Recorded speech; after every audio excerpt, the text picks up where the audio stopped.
It should be up now.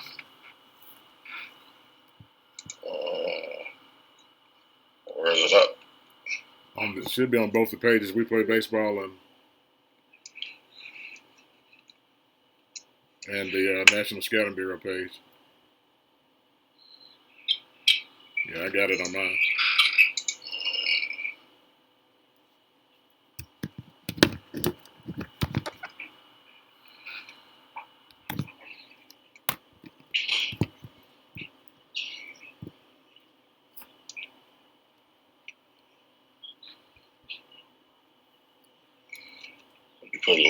Put a link in there? It should show up just on the page when you go to We Play Baseball. Yeah, the picture is there, but there's no link. Turn your screen so I can see what you're talking about.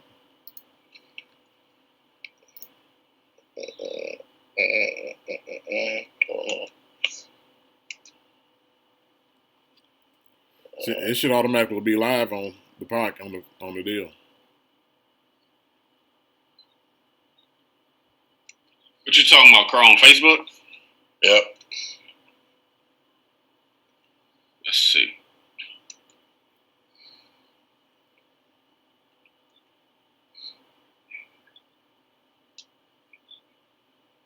Oh, I don't see anything. It just shows your that's a blank page. Yeah. Right. All right. That's Scroll. what you put, right? Now scroll down. No, click off that. Don't click on it. Just scroll down.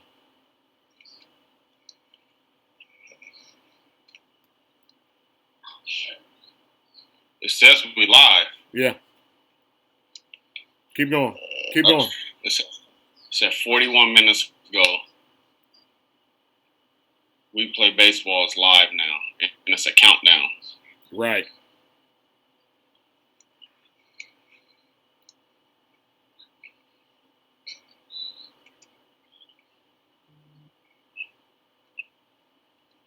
Keep going down.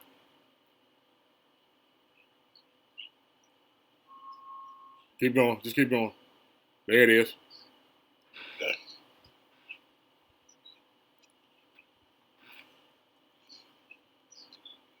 I was trying to share the link with somebody. Oh. Click on the share button at the bottom of it. Right there. Yeah. And then you can copy the link. Should be. Click share again.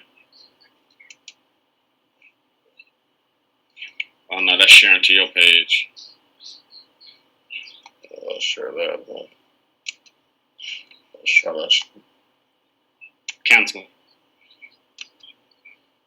You were trying to share it on your page? I was actually just wanting to text it to somebody, but that's cool. No biggie. Hold on. I texted to you.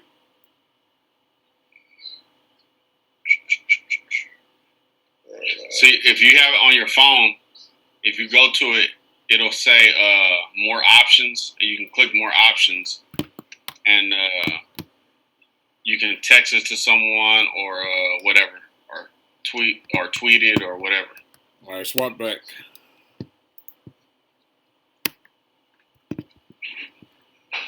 On my phone. Hey, swap the page back, Carl. Huh? Swap the page back so I can see. Yeah, I'm trying to. One open.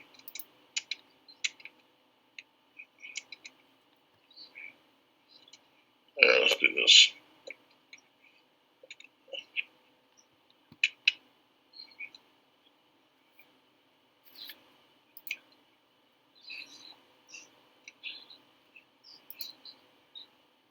$10 seconds.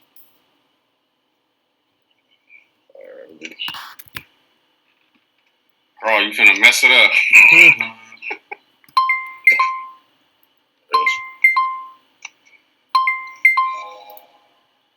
You gone.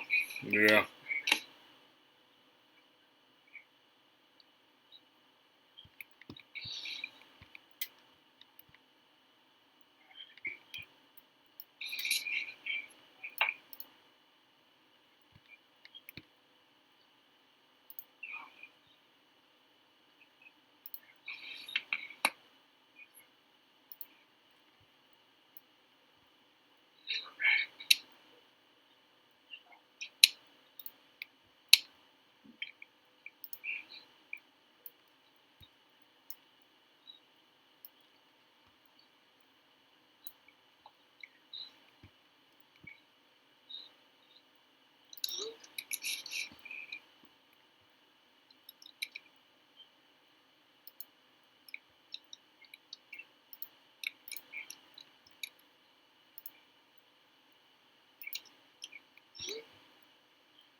What's up, everybody? Welcome to the We Play Baseball Podcast.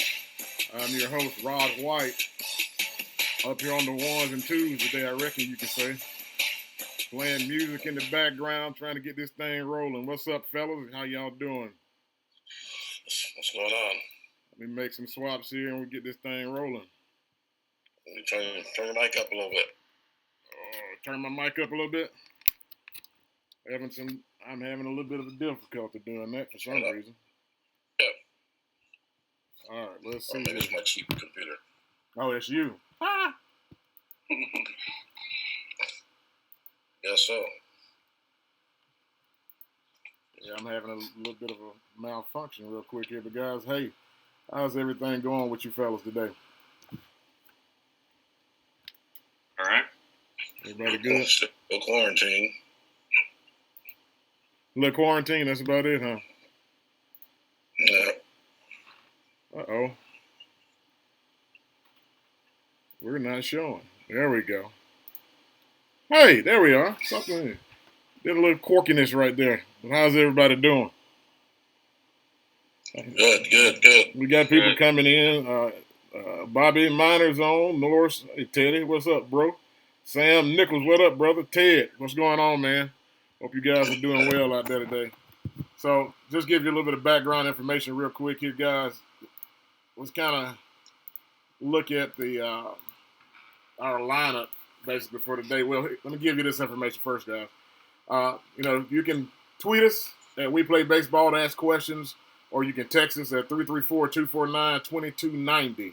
Again, that number is 334-249-2290, or tweet us at WePlayBaseball. You guys can follow us also on YouTube at WePlayBaseball as well. So, a couple of different ways to get in to see things.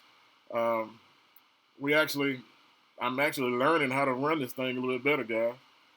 What's up, Ted, man? Running this thing a little bit better, fellas. I got a couple of different screens I can swap to real easy now. Not too difficult. Not having to close the eye on certain things and pull certain things back up. So just give everybody a little bit of background here. The We Play Baseball Podcast is designed to provide players, parents, fans, coaches, whoever listens to us with information that can make them better ball players at the end of the day or enjoy the game even more. So we have a great group of guys, a great panel that we put together on here. If you guys would give a big round of applause here in just a minute once I can get this to our panel of Andrew Toussaint and Carl Nichols. Hey, get that applause.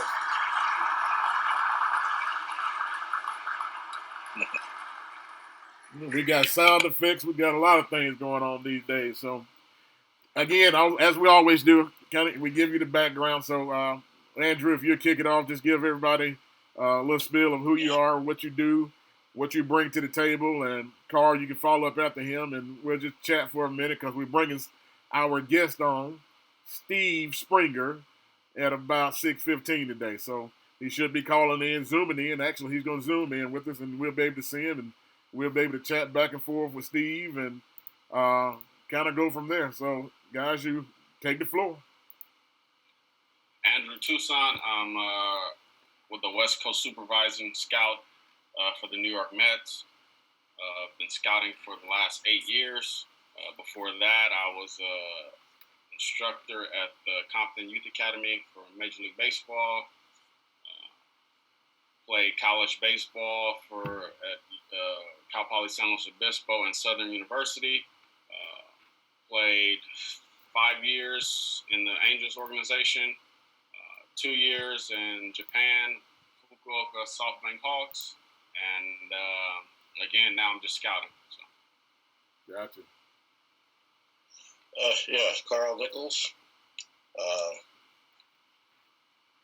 Anybody from graduate from Compton High School, School of Champions. Played about 18 years professional baseball, a couple of years in the big leagues as a catcher, mainly.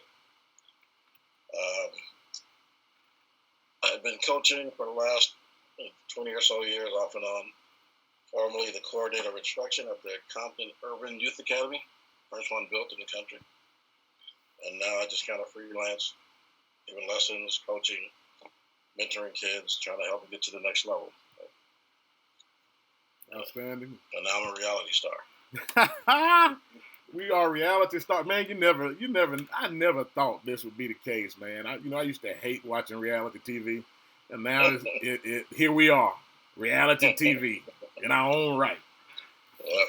Ladies and gentlemen, my name is Rod White. I am the associate head coach at Texas College. I spent several years. I'm from a small town graduated from a small town school called Louisville, Alabama. Don't know if anybody even knows where that is. This little old place, basically in South Alabama, bottom line. Came to Alabama State, played baseball there. Ended up doing some indie ball stuff after that, and got into, actually, I don't even talk about this, but I got into general management, guys, in indie ball. So I started my coaching there under a gentleman by the name of Frank Evans, who's a Negro League Hall of Famer. He was one of my mentors. He's deceased. I had the opportunity to coach with guys like Ivan Morrell and Omar Moreno, who's a Hall of Famer. In the record books, he's the first guy that's still a base standing up. So hey, I've had some experience this past couple of years. I've been also this actually started this past year. I've been consulting some colleges on program development and culture and building sound culture around it. I did 2 years as a head coach at an inner city high school here, Carver High School, and grew that program. And we did some exponential things that were unprecedented. So I'm now coaching at Texas College and consulting other colleges, high school programs, things of that nature. And we all got together and created this thing that we call the National Scouting Bureau, and we'll have some more details coming up here starting next week about some of the things that we'll be rolling out, such as the Guaranteed Tuition Rewards Program, kind of like frequent flyer miles for our members. Basically, that's a guaranteed scholarship to accepted over 400 plus private colleges and institutions around the country. It's a great benefit to have. It's like frequent flyer miles. The longer you're in our program, the more points you build up. Those dollars or those points are rewarded as dollar for dollar at those 400 plus colleges and universities. So we'll get more into that and more of the benefits and things that we'll be doing down the line as we get a little bit closer to the launch of the National Scouting Bureau's membership package. So, guys, we got a tremendous guy coming on tonight by the name of Steve Springer. He's I'm gonna do his background in a little while, but I hope you guys got some questions for him as well. I got a few that he's world renowned at this point. Talking hitting and the mental side of the game, and I'll kind of get more into that. Have any of you met Steve before? Played against him. Played against him. Gotcha. Yeah, he's in. Played golf with him many times. Oh yeah. I seen him at the golf tournament, on the golf circuit. But I played against him for a few years. Him and his brother. Right. Him and his brother. He talks a lot about that. Matter of fact, he just texted, getting ready to call in now. But so, while he's calling in, let me just go ahead and do a full introductory of who Steve is. And we can, I can kind of go over that. There he is right now. Hold on. Hey, Steve, how are you, sir? He's still coming on. Should pop in. Steve Springer.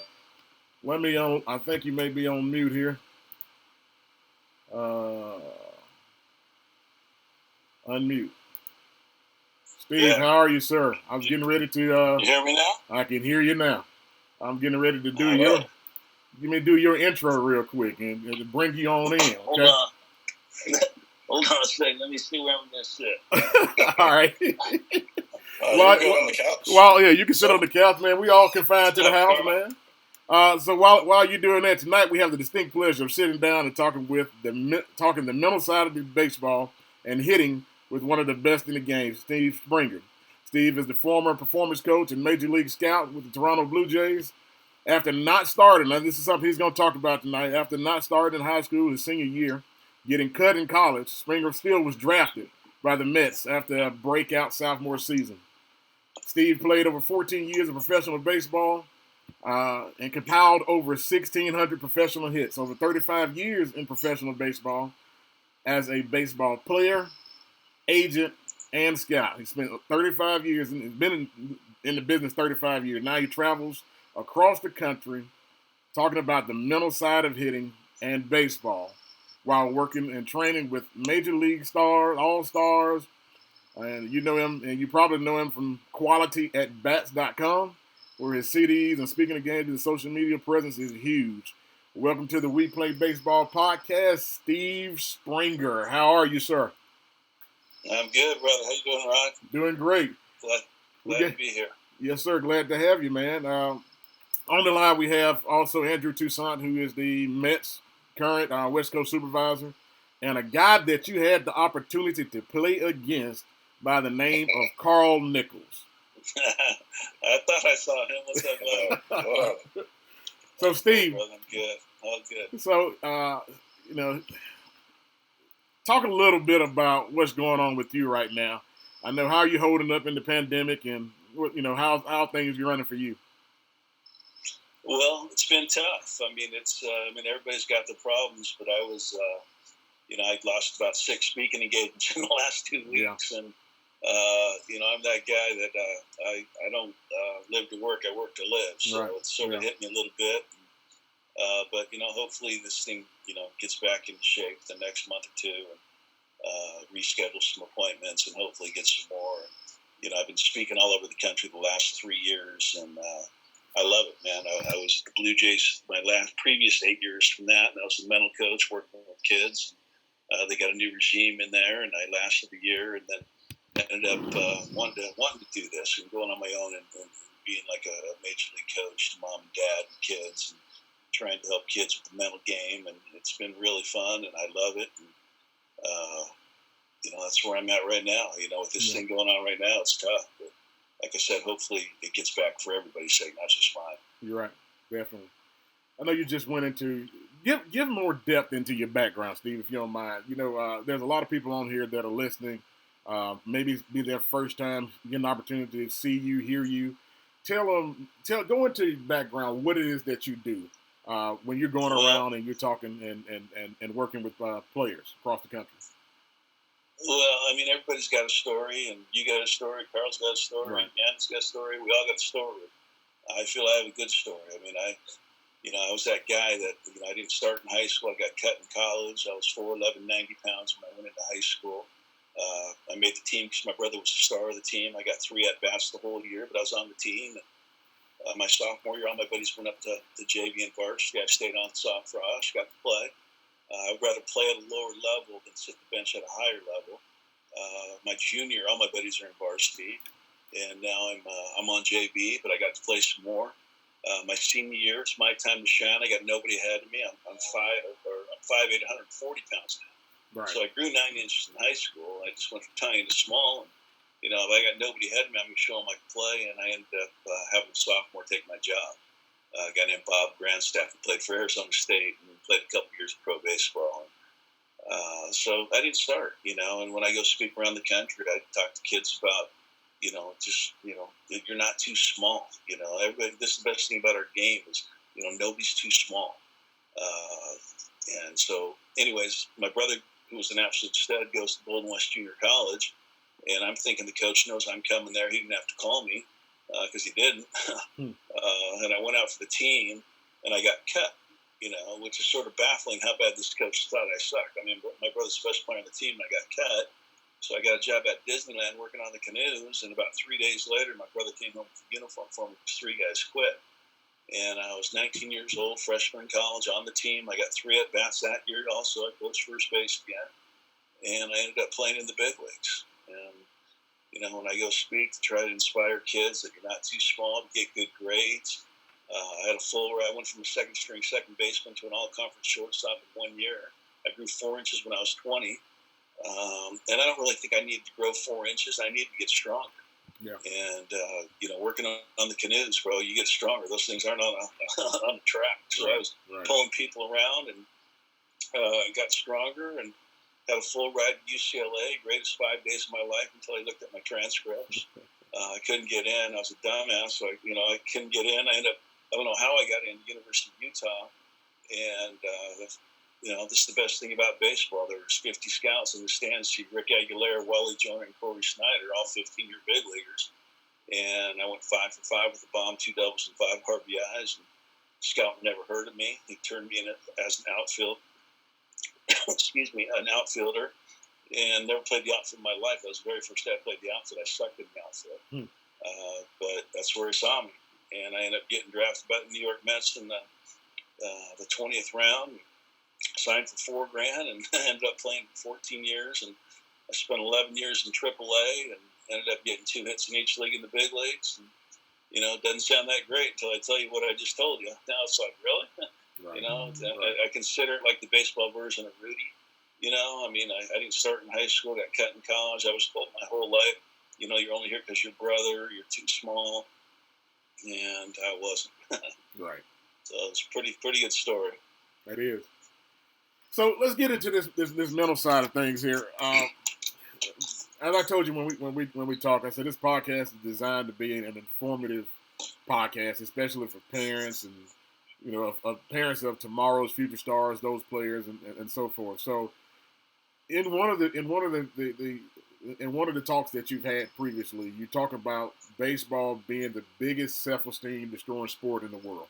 Let's delve into that for a moment. Tell us what you mean by that, because I think when I heard you say this, I was like, wow, parents, you really need to hear this type stuff. So if you would, delve into that for us. Well, I truly believe that. I believe we're playing a sport where I can do everything right, and baseball says I suck. I hit 3 balls right on the screws right at somebody. I beat the pitcher knows I beat him. The pitcher's mom knows I beat him. My batting average goes down. I think I failed, and now the wrong me starts playing. And so, anybody that knows me knows the most evil thing in baseball, the thing that destroys more young kids than anything in the game at any level. I don't care if it's in pro, minor leagues, big leagues, the batting average. It's the biggest trap in the game. I hit 3 balls right on the screws, right at somebody. Baseball says I suck. I feel I failed, and now the wrong me starts playing. Because every single player has 2 players. And I got confident Carl Nichols is a good player, and I got non-confident Carl who sucked. And he didn't play very much. So how do we get the right guy playing is what I teach. And I feel that if you can play every day like it's opening day, right? Nobody in the history of baseball has ever played opening day with no confidence. It's impossible because there's no yesterday beating you up. Yeah. And then all of a sudden on game number 2, I'm 0 for 4 the first game. Now I'm 0 for 2. And now in my mind I'm 0 for 6. And I'm letting yesterday's bad game play today. So we can play every single day like it's opening day. And I don't give a crap what about me. It's not about you. It's about you helping your team. Now you have the right guy playing. And it doesn't mean you get 3 hits. And it doesn't mean you win every game. It means you have the right guy playing. Right. And, that's what I'm trying to teach around the country. And, whether I'm talking to the dad of a 10-year-old or Major League All-Star, my message is the same. And this is about being a better competitor than you are a player. Right? If your compete level ever goes below your ability, you're underachieving. Mm-hmm. So now I'm supposed to compete with confidence in a game where I can do everything right and I suck, and I do nothing right and I feel I suck, and now I'm supposed to compete with confidence. How do you do that? Yeah. And this is why this game is such a mind screw, and it's about the mind. If this game wasn't mental, then every first-round pick should spend 10 years in the big leagues, and they don't. And guys like Kevin Pillar, why is he in the big leagues? He was a 32nd round pick as a senior in college because he's a better competitor than he is a player. And this is the whole thing. When you compete with confidence, it doesn't mean you get 3 hits. It means you got the right guy playing every single day. And it's one of my lines. If you like your abilities and your abilities aren't showing up, it's not your abilities problem. It's what you're thinking makes you feel a certain way. Right. And this is the trap of the game. And now we're talking about the biggest self-esteem destroying sport again. And, I speak to a lot of youth. And most parents would die for their kids. But yet they sabotage their sports career by beating them up after a game mentally. You got a 7-year-old that goes 0 for 2 and makes an error, and the dad's going nuts in the stands. And I don't need my coach, my parent, and my teammate to beat me up. The game's going to do it by itself. Right. And I believe that, too many kids are quitting this game at 13 years old because of the pressure that's put on them by the one who loves them the most, us parents, and Johnny Testosterone Coach yelling at my 9-year-old. And now all of a sudden the kid's like, I don't even want to play anymore. And the dad's like, what happened? Or the mom. And I know what happened. You were a whack job. and the kid didn't want to do it anymore. And so we got to make it fun. And when it's fun, they're going to keep playing. Right. And I'm all into fun. I'm not into winning the Burger King championship when you're not. It's not that important, bro. I mean, I want your kid playing when they get their man bod. Right. And not quit with their young man bod. Right. Right. So, yeah, and just piggyback on a couple of things you said about hitting the ball hard 3 times and going 0 for 3. And, you know, all of us have experienced that. And what ends up happening a lot of times is next time you go out and play, you try to hit the ball even harder so it'll fall in. Yeah? And then you get out of your mechanics, and next thing you know, you're in a 2 for 32 slump, and you don't know why. You know, because of mentally, you didn't approach it right. You know, you hit the ball hard, and you think you failed. You know, so he's 100% right, because, you know, we've all experienced that. And so that's what I try to teach to the kids as well. You know, did you hit the ball hard? That's all you can control. And you do a great job, buddy. I've been following you, and we've been buddies for a while. I mean, this is, you know, if everybody would get into that mindset of developing over winning, especially at a young age, I mean, and creating instincts. You know, I used to scout with the Arizona Diamondbacks, and I was a national guy, so I'd see the top 3 round players, but I had to vote on everybody, and so we'd get an area guy come in, and he talked about his 40th rounder, and I guarantee you, every player I asked him how are his instincts, because if he fudged this much without saying not good, then I couldn't vote for the guy, because it's hard enough to play in the big leagues with instincts. If you don't have them, it's impossible. Right. And so it's more about, you know, just getting in a cage and taking batting practice every single day. This is about being a baseball player. Right. And to be a full baseball player, you need to learn the mental side. You need to learn the approach. Like, I used to think that baseball was about the mind, the approach, and mechanics, all three important in that order. I've changed, man. I believe this is about the approach, the mind, and the mechanics. And I don't care how confident you are, and I don't care how good your mechanics are. If your approach sucks, you're going to lose your confidence. Your mechanics are going to break down. And this is number 2 in my spiel. After the batting average, after we all could say that the batting average is a trap, and when somebody asks you what you do for a living, you tell me hit balls hard for a living. I go straight to hunting speeds, man. Is it easier to hit one pitch when you know it's coming, or 3 and you don't? If I told you here comes a fastball 100%, you can't put a good swing on it, then go play soccer, bro. We got to be able to do that. Right. Why are people trying to pick up signs? Why did the Astros try to cheat? They're not the only team trying. It's because it's easier to hit one pitch when you know it's coming. How come we could all hit the breaking ball machine in the cage and it turns invisible during the game? Right. Because we know it's coming in the cage. Well, this is what I talked about, watching the pitch. You do not have 5 at-bats a game anymore, bro. You want to be a big leaguer, you got 27 minimum, and you're watching the pitcher and see what he's throwing. You tell me, Carl, you smoke the guy's fastball your first at-bat for a double or a bomb, and you come up with runners on second and third. Are 2 out of 3 going to be a fastball or off speed? Probably going to be off speed, yeah. That's correct. So why are we sitting fastball? Right. You know, we're looking for something we're not going to get. And this is my whole thing, man. I'm into hunting speeds until I get 2 strikes. You know, it's like my blackjack analogy. I told this to Mark Trumbo once. I said, too many here hit like they got 16 on them, like you're going to bust or strike out. I said, bro, we're splitting aces here, man. I don't have to swing. Right. And he's like, that's your best analogy ever, man. And you know what? You know what my 2-strike approach is? Sit fastball and adjust. Right. But and trust me, please don't take it the wrong way, because I always want my guys hunting their fastball until it's time not to. Right. And that's the whole thing. A breaking ball is a hittable pitch. If you look for it, I call it zoning up and loading late and taking a fastball swing. But it's having that feel of what's coming. I mean, I don't want to bang on the Astros, because I probably wish I was on that team. You tell me what's coming, bro. You hear that now, or that little topic? What was more valuable, knowing what's coming or the steroid era? Are you kidding me? You tell me what's coming, bro. I can hit right now. Yeah. By the way, we had your signs in Tidewater one year too. By the way, you did. Second base. Didn't help us all out, but we had it. Well, you tell me what's coming. I was a way better hitter. At least I thought I was. Right.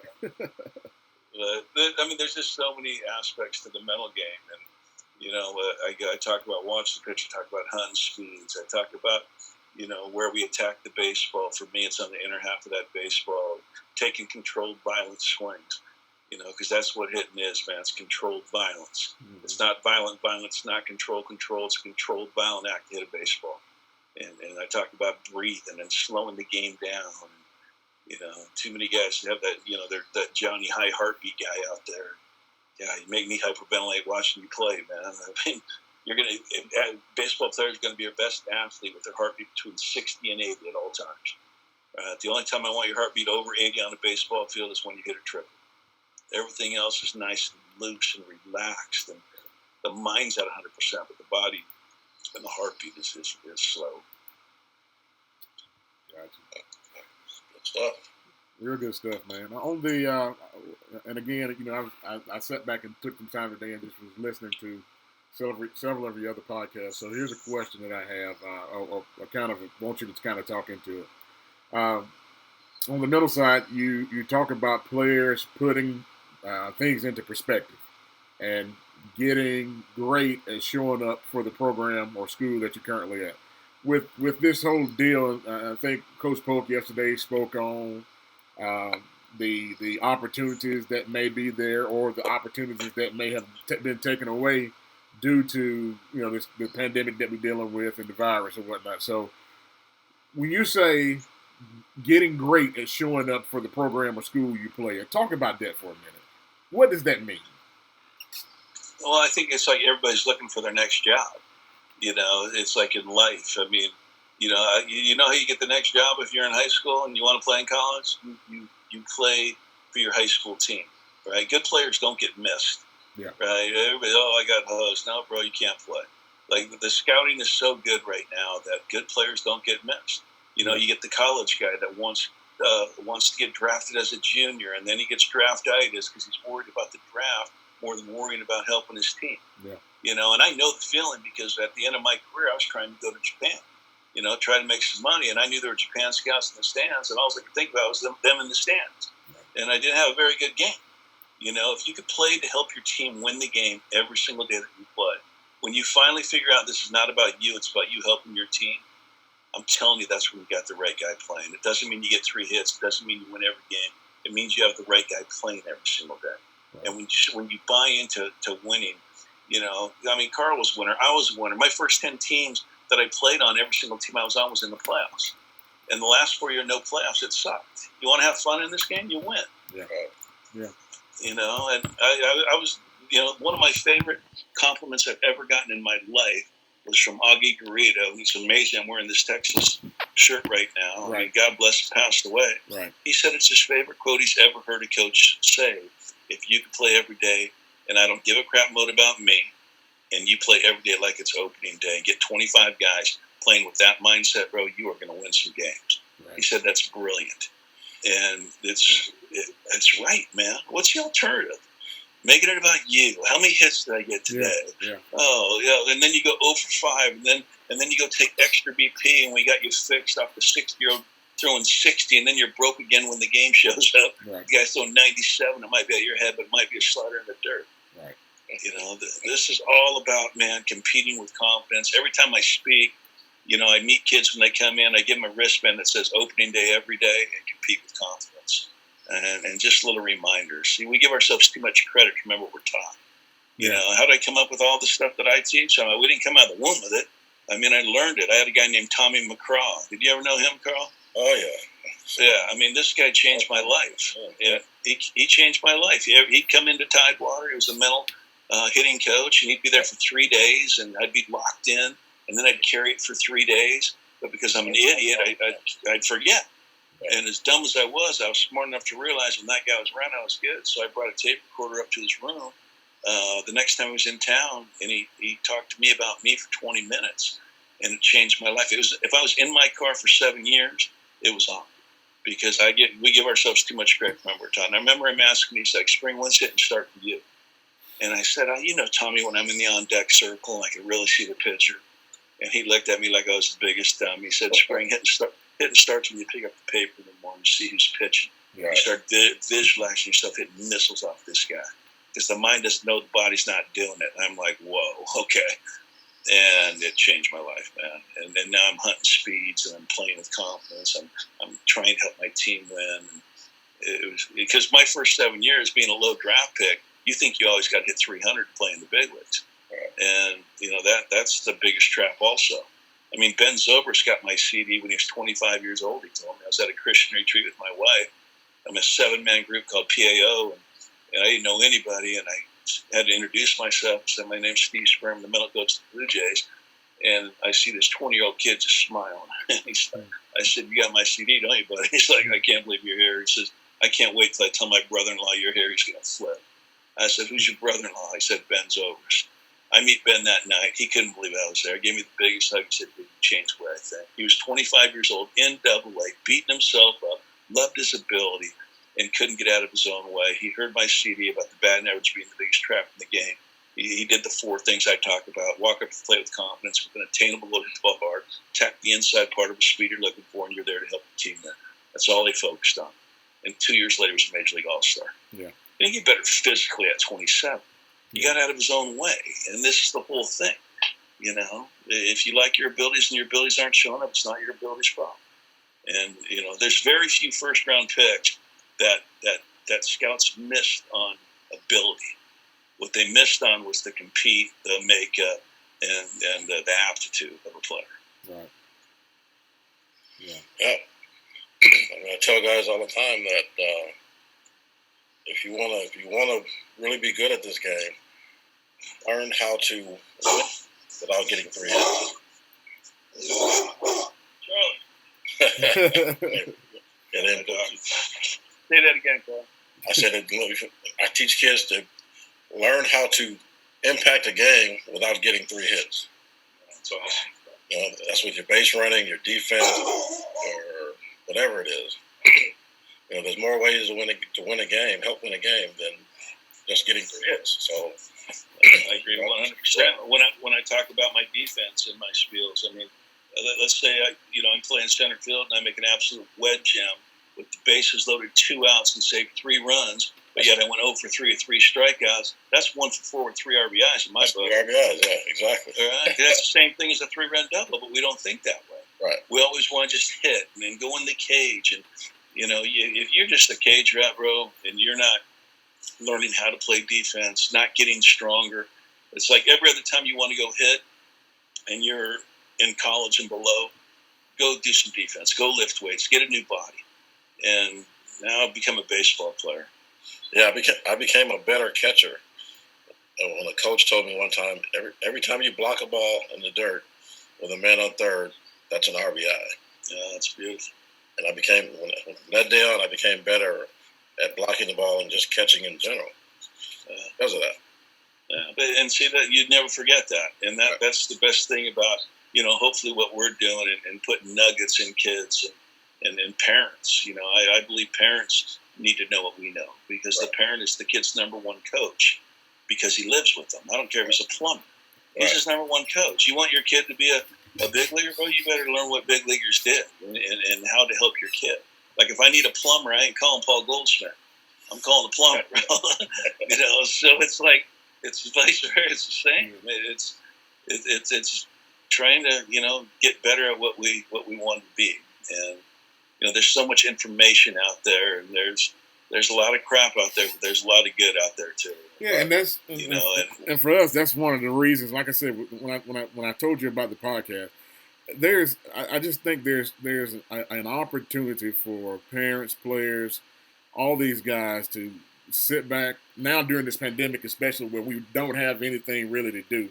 This is an opportunity for them to sit back and learn from guys. That's why I want to have you on, Coach Polk coming on, and we got the head coach from Chipola coming on tomorrow night, and another head coach at Chatton Valley coming on the Thursday night, and my head coach coming on from Texas College on Friday night.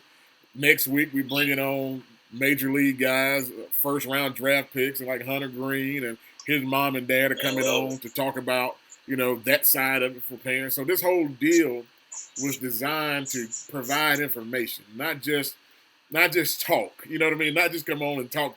And when I say talk baseball, talk about we do tell jokes, and we tell stories of of his past in the big leagues, and I don't know how he didn't realize his coach was joking around last night when he told that story, but it took him several years to figure that out. But anyway, our objective, our objective is just to give people information, man. I think sometimes people say there's information overload. Yeah, I get that, but you're not there. You don't have these types of talks going on a lot, and that's why we want to really push this out and bring you on and guys like that. So, I mean, and I believe that talking baseball, I know they do it. If you get to the minor leagues, those guys are talking baseball. But yeah. In the new era, the new generation with computers and apps and everything, right. It can't be as talked as much as we did in our day. Right. And when you talk baseball, you learn. I mean, I learned a lot from my coaches, but I probably learned just as much, if not more, from my teammates. Right. And the good players, and not only what to do, but learn what not to do. Yeah. So, I'm going to do that. Right. Right. And you learn both sides. It's like I've always said, I didn't come out of the womb with what I know, man. I roomed with Mike Piazza and Winter Ball. I roomed with Billy Bean and Lenny Dykstra. And it's just crazy. Like, I don't start in high school. I get cut in college, and I got Major League All-Stars calling me. That just didn't happen. Yeah. It happened because I had an older brother who I competed my butt off every day, and this guy hated to lose more than anybody in the world. Right. So that made me tougher. That made me compete. I always liked my abilities, man. I didn't want to trade abilities with anybody. I just feel that I learned it when it was a little too late. It's like Billy Bean's quote on my website. He said, "Spring, if you knew this at 18 instead of learning it at 30, people might know who you are." I'm like, thanks, buddy. But he's right. Yeah. He's right. I feel blessed to say I got 2 hits in each league. But you can't tell me I shouldn't have spent 5 years in the big leagues, my last 5. I was MVP of my AAA team my last 4 to 6 years, never got a call up because of the business side. If you're not on a good team and they don't want a 30-year-old utility guy up there with no experience, they're going to bring up the 22, 23 to get him that extra month. But I get it. But I got no complaints in what I did. As soon as I was done playing, I ended up scouting with the Diamondbacks for 5 years. It was awesome. I was a cross-checker for 3 and saw the whole country. It's been so cool. I was an agent for 7 years. Don't ask me why I did that, but I did it. And then I got back into scouting with the Diamondbacks again as a national guy when the Blue Jays came. So Tony LaCow. Joe Mason. What's that?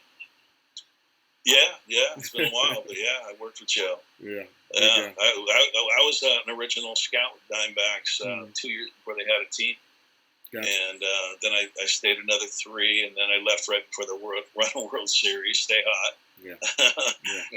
And Tony LaCava brought me over to the Blue Jays, and I remember him telling me, he said, "Spring, if you help one player, you're worth your money." And I was like, "Tony, if I don't help 100, fire me. Yeah. I'm not teaching get your hands here, your feet here, bro. I'm teaching you how to compete with confidence when you're not getting hits. Right. That's going to dictate how far you play. Any young kid out there that gets an opportunity, how great a competitor can you be when you're not getting hits is going to dictate how far you play. Because we're all going to get our knocks, man. I feel great when I get my hits when I'm 10 for 20. And it's one of my lines, if you don't go 1 for 20 times, you didn't play long enough. And the only guy that didn't do it,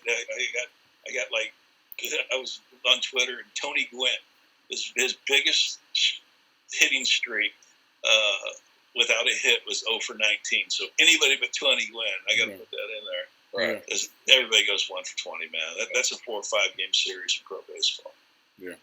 So. And everybody's like, "Oh, there's Spring, man. The batting average is a trap."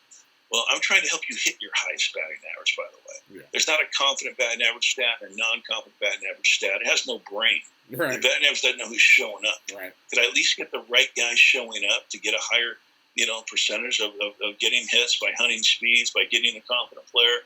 In analytics now, we're putting all these numbers together, and until you can push a button and say this guy was competing with confidence with a good approach, the numbers are skewed.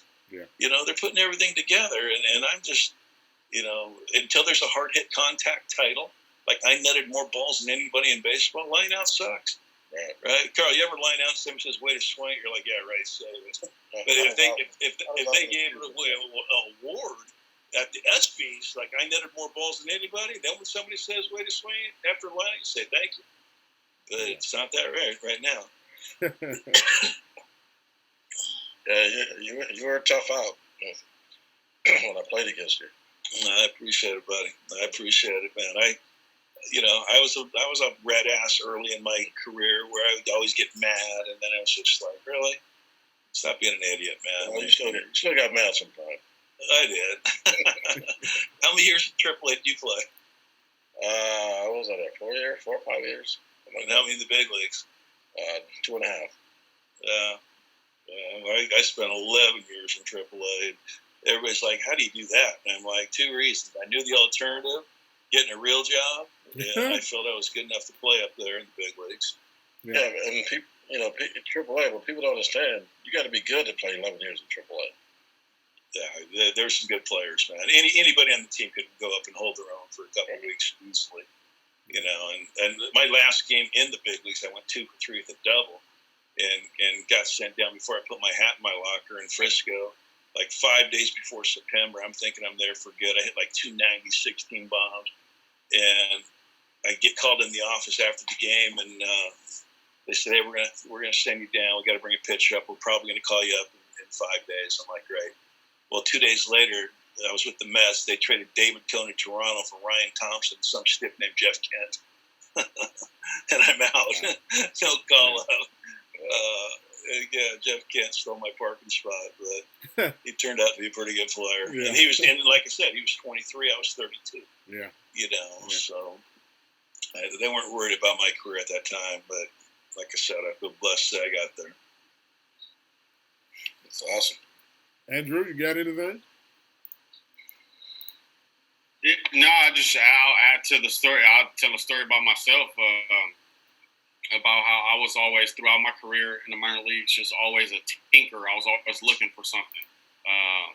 Always looking for something mechanically. I thought I was just missing something. Like, oh, this is it. And until I learned it too late, until I got into the batter's box my last year and just started competing, and just started looking at the pitcher and just started saying, he's not going to beat me this at bat. When I started doing that, I took off and had my best run of 2 or 3 months in my career, and but it was too late, So, but that's a story I try to tell people all the time about. Just go out and compete. Were you a Mariner, Andrew? Say it again. Were you with the Mariners?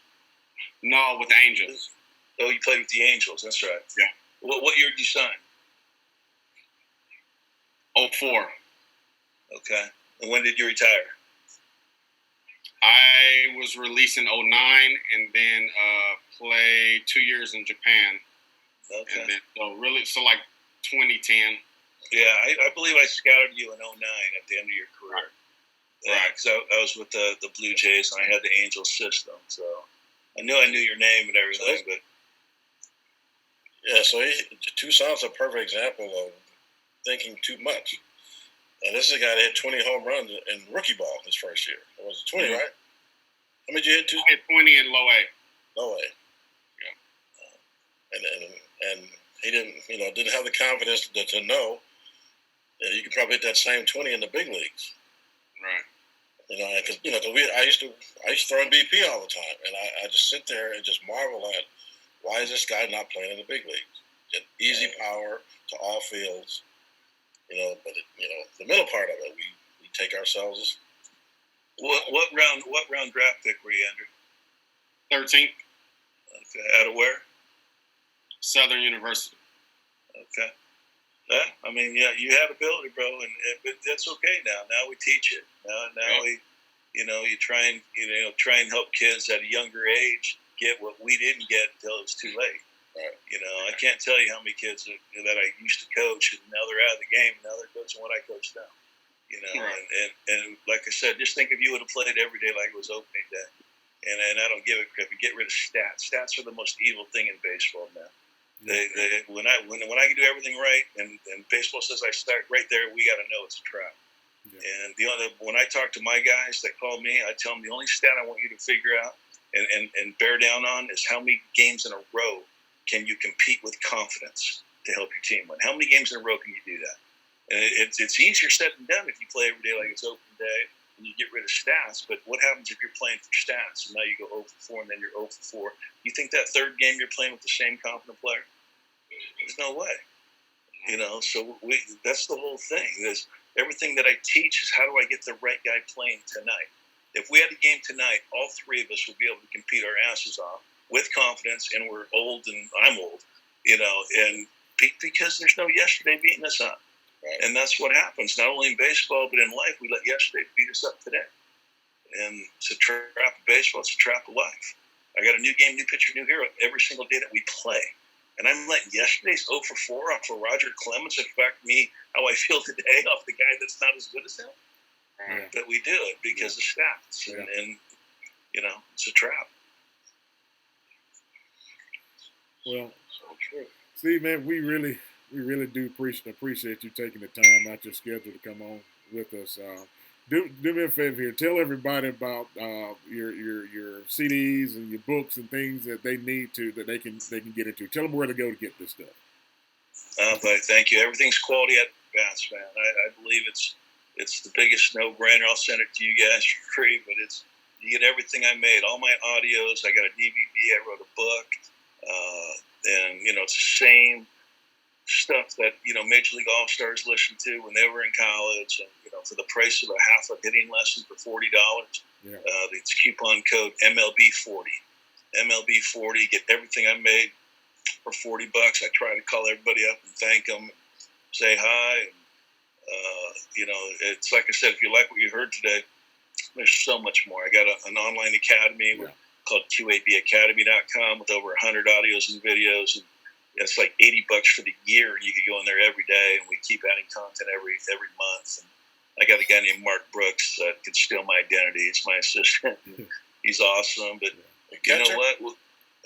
No, he wasn't. He was an infielder. Yeah. He's about 31 years old, but it's a great kid, and he's helped me out a long time. And, we got to keep talking baseball. We got to keep teaching the mental side. If you really, really, really want to play at the highest level, and you don't have a good mental game, stop thinking you're going to play at the highest level, because you will not.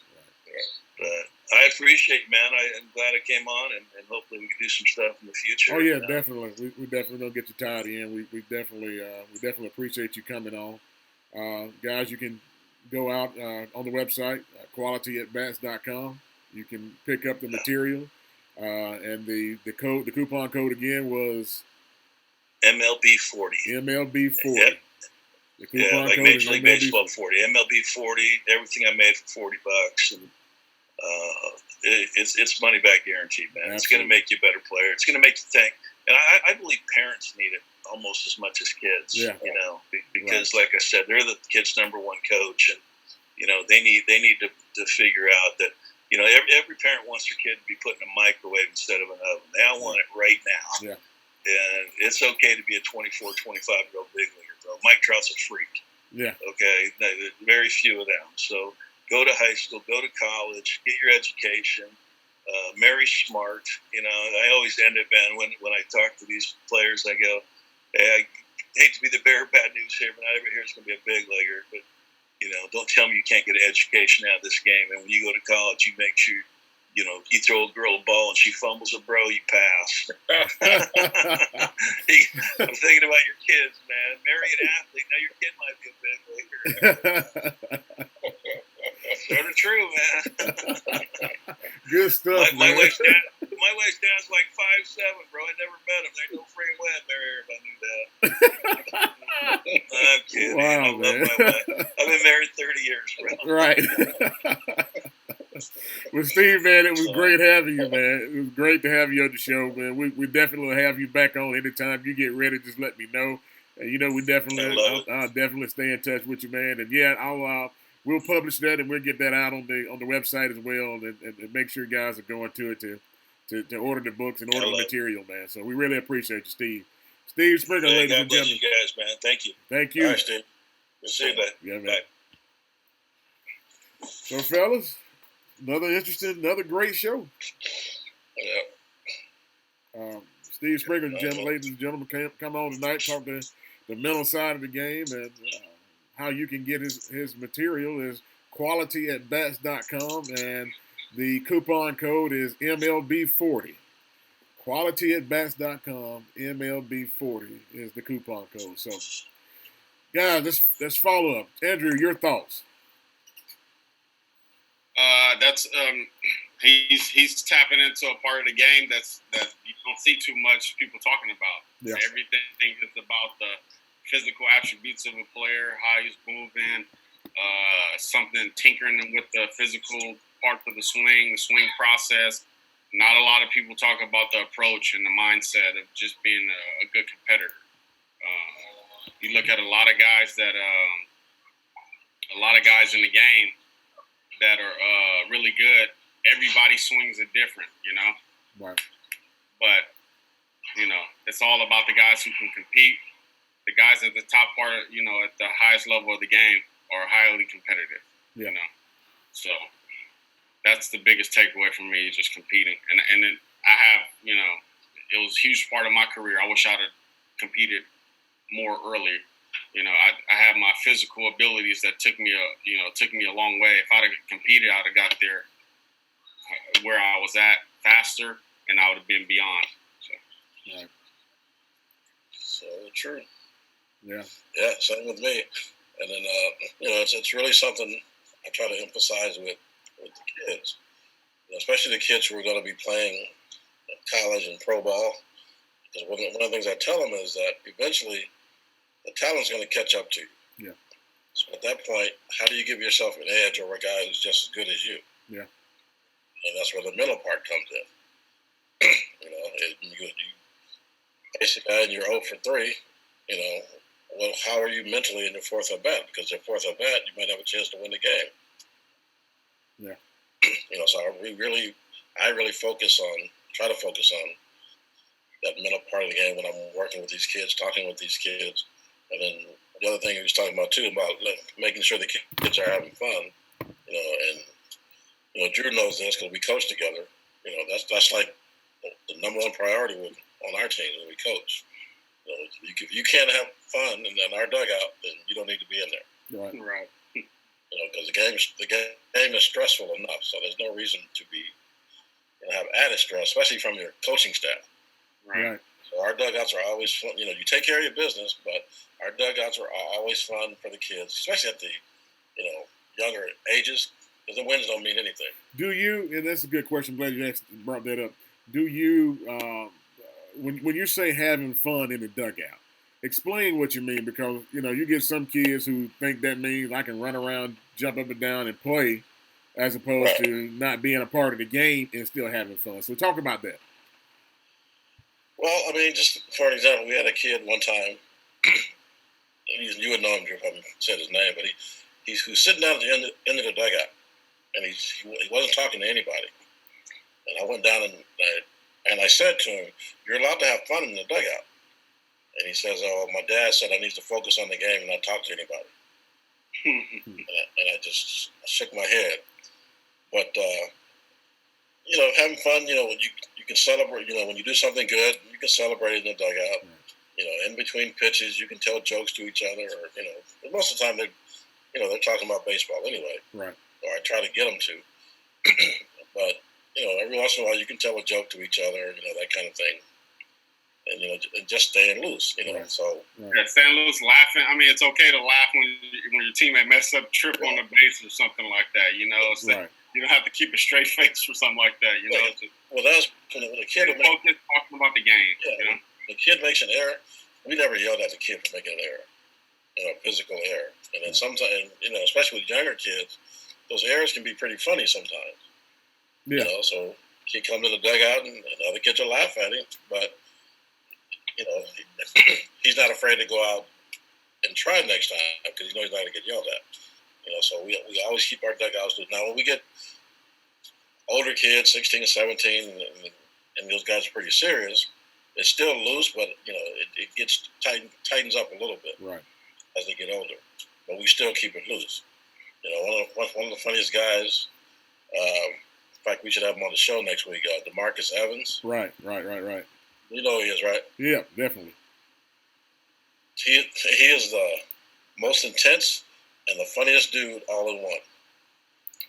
Because when he's not pitching and he's in the dugout, if he sees your butthole tighten up, he's gonna get in your face and tell you a joke so that you'll loosen up. But when he's on that mound, he's all business. Right. He don't want nobody talking to him. So that's that line. You got to know when to turn it on, turn it off. Is basically what we're saying on that. Yeah. Right. Yeah. And he's that guy, you know. And in fact, I'm gonna text him and see if we can get him on the show next week. Okay. But a lot of it too is just kids are afraid to make mistakes. Right, exactly. You know, so I think a good coach is a guy that's able to, you know, the kid already knows he messed up. He don't need you to scream at him and tell him to catch the ball. Right. He don't need you to scream at him and scream at him and tell him to hit the cutoff man and do that. Like, he's played long enough to know he made a mistake by doing that. Right. He needs to be sure that, one, that you're going to send him back out there, you know, and not hold an error against them. Guys make errors all the time, you know. So yeah, because when you scream at them, now they become afraid to make an effort or an extra effort, right? Because they don't want to make a mistake. And just a quick story about a kid. What was his first name? Not Brandon, but Michael. You know Brandon Michael? Yeah, I know you're talking his about. His younger brother. No, yeah. Tucson knows him. Anyway, yeah, I know you're talking. We were 12, 13 U playing, and this kid was the designated runner for the catcher. Right? So the catcher gets on, he goes on the run, and he gets picked off. Right? And he comes back in the dugout, and he got his head down, he's out under in the dugout. Next at bat, catcher gets on again. And he's sitting down at the end of the dugout with his head down. And I'm screaming at him, "What are you doing? Get back out there. Go run." Right? Because he was, he could run a little bit. He just wasn't his baseball IQ wasn't all that. And when he goes back out there, he ends up stealing the base. After the game, his dad comes up to me and thanks me. And I'm like, "What are you thanking me for?" And he says, normally when my son does that, the coaches never puts him back in the game. Yeah. Mm-hmm. You know, because he got picked off a lot. Right. But and I just told him, I said, "Well, if you play here, you're gonna keep doing it until you do it right." Yeah. As simple as that. We're not gonna yell at you, unless you have, you start wandering mentally, but you're not gonna get yelled at for making mistakes. But just don't make the same mistakes. Right. I tell them all the time, you guys need to start making some new mistakes. Yeah. Stop making the same mistake. Make some new mistakes. Yeah, that was like, just to add on to that too. You see, like, a lot of times, like, I used to get frustrated. When coaching with Carl, we used to get more frustrated at the parents than the kids, because what happens is the parents, they scream at their kids for messing up at stuff that they can't even do. You know, Right. Yeah. missing a ground ball, missing a fly ball, stuff like that, and. Like, I would go out and like when I go and see my son play baseball, I try to stand as far away as I can. I'm like way on the end, so I'm not even close to able to even tell him something, Yeah. But I noticed that a lot of kids, and even the other kids know this. Like, sometimes a kid will be up to bat and he'll take a swing and he'll look up at his dad. You see, to me, you don't want that. You don't want your kid to always have to look at you for approval. Right. The main thing, like, if you want to scream at your kid at the game, scream at your kid for not hustling. Right. Yeah. Don't scream at him for missing a ground ball, missing a fly ball, for striking out. Right. Those things happen. Yeah. If anything, you're making your kid scared to play the game. You want to scream at him for not hustling on the field, hustling off the field, hustling on the bases, stuff like that. Yeah, I always have a saying what I tell our guys when I'm with them. I said, I can never get mad at you for something that I never taught you, something that we never worked on, something that we never go over. And I'm going, if it's something that we do in our practices, I'm going to tell you what it is. I'm going to demonstrate it. I'm going to talk about it again, and then you're going to do it. And we're going to do it again and again till you get it right. But if I never taught it to you, how am I, who's supposed to be the person that's building you up, right? How am I going to jump on your case for making an error? I have parents. I've had parents screaming at kids for things, and I've gotten to the point where, hey, shut up. The game itself is putting enough pressure on him as it is. You don't need to add on top of this, okay? I don't need to add on top of this. I need him to continue playing because guess what he's fixing to do when we get off the field off defense? He got to go to the plate. And at the plate, we got to produce. I need production at the plate. And him coming to the plate all mentally jacked up because you, me, Tom, Dick, and Harry over here screaming at him is not going to help me produce at the plate. So I get on a soapbox about that. So let me stop on that one. So, but yeah, I mean, it's we never can get on to a guy. I'm gonna give this little tip I use for coaches and parents out there when their kid gets upset when they strike out, or even if the parents get upset, right? So I had a couple of kids this happened with. They strike out and they get upset, and one kid even started crying, right? So I'm trying to calm them down and get them ready to go play defense.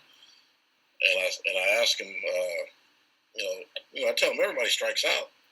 And I said, you know Mike Trout? I said, yeah, I know Mike Trout, best player in the world, right? I said, yeah, Mike Trout strikes out 150 times a year. You ever see him throw his helmet? They said, no. Then my next question is, well, are you better than Mike Trout?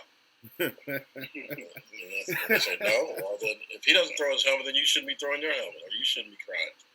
Right. Just put your stuff down, go play defense, and get them next up at, just like Mike Trout does. Right. And it usually works when I put it that way.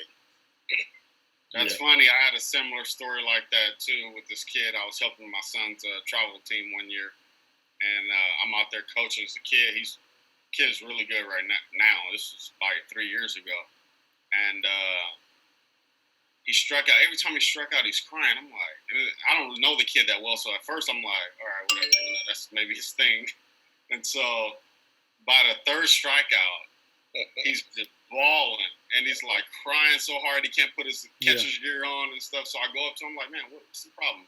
I keep striking out. I'm like, and I tell him the Mike Trout deal, and this was when Mike Trout had led the league in strikeouts one of those years. Yeah. And I was like, who's your favorite player? He's like, Mike Trout. I was like, did you know Mike Trout led the league in strikeouts this, whatever year it was? He was like, no, I didn't know that. I'm like, all right. You gotta strike out. Like, it's part of the game. So, it was like that we had at the academy, Drew. Dom. Yeah. Dom was terrible. Dominic Smith, who plays for the Mets right now. Yeah. Dom, when we were at the academy, he came to me one day. He said, I want to play with he was 2 years behind the other kids that we had. Yeah. And he said, Dom said, I want to play with the big kids.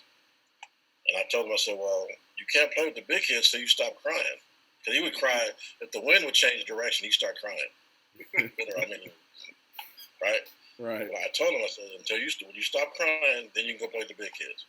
And right away, he stopped doing it. Right. And then we put him on the big field with the big kids and never looked back.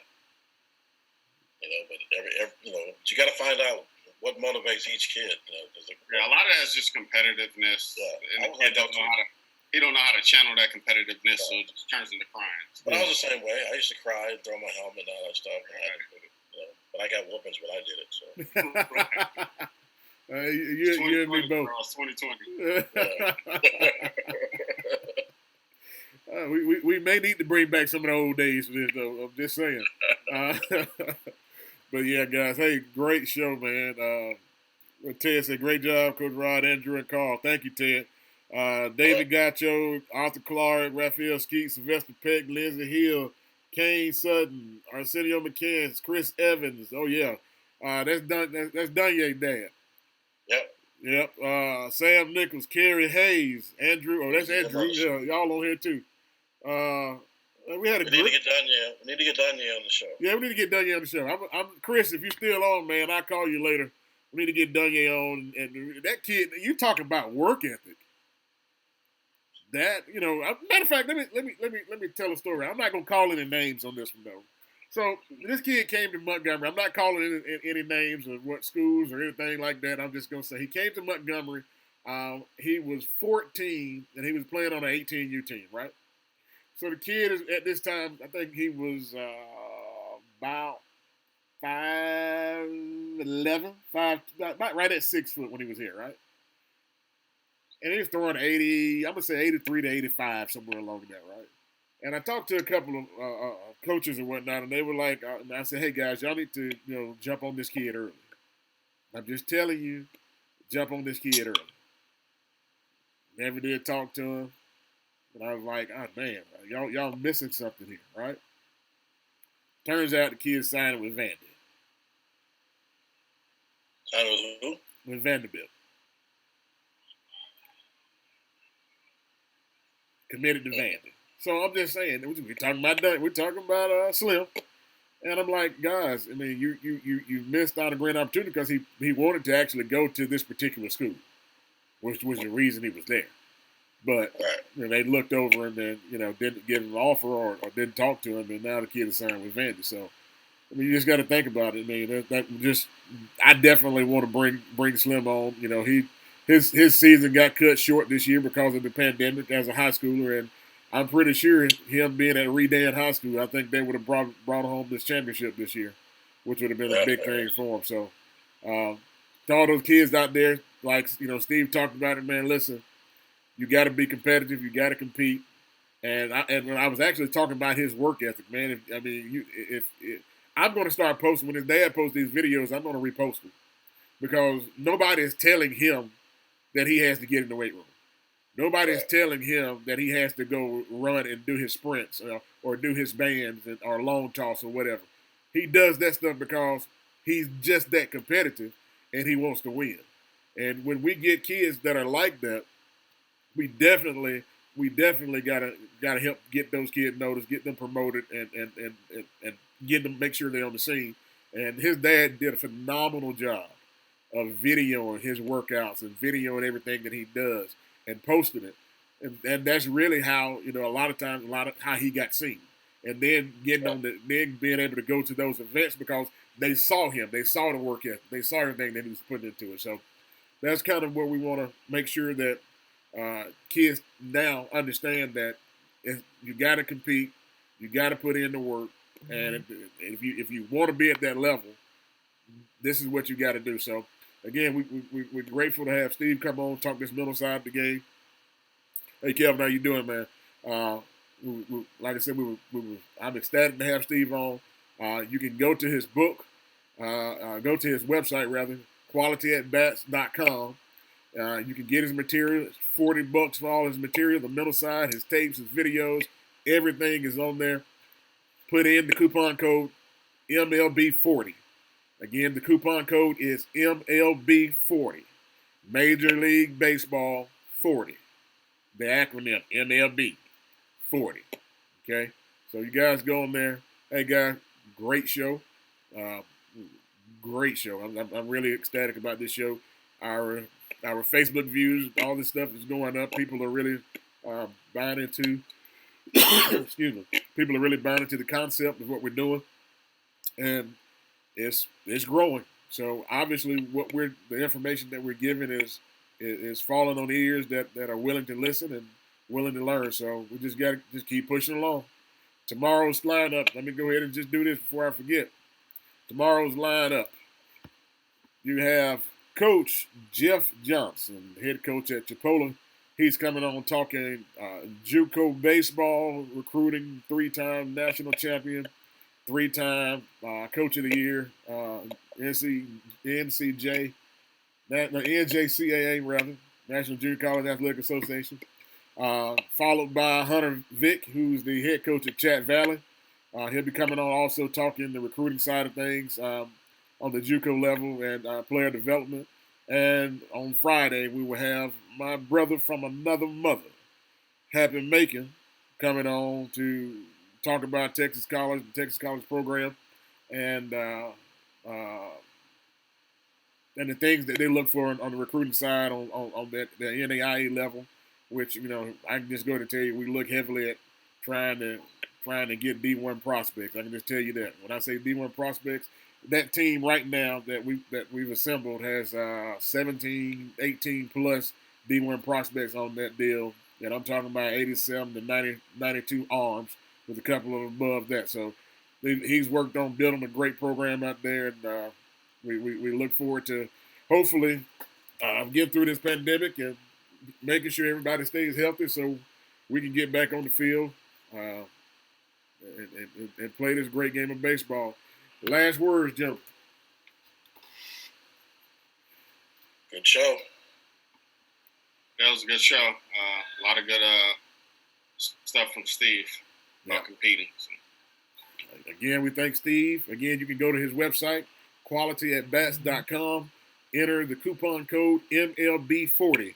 The coupon code again is MLB40, and you can get all of his stuff, not just one piece of it. It's all of his material, talking the mental side of this game, mental side of hitting, the mental side of baseball, and help your son or your U.S. players or your coaches helping their players become stronger, better ball players on the mental side of this thing. So, again, thank you guys for tuning in. Carl, Andrew, great.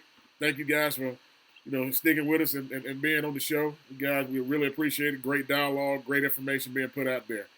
Until next time, guys, we play baseball. That's what we do. I forgot. I was supposed to have my theme music come back on, but I forgot. So, oh well. All right, fellas. Next time. Great show, man. All next time. I have it ready next time. All right, guys. All right.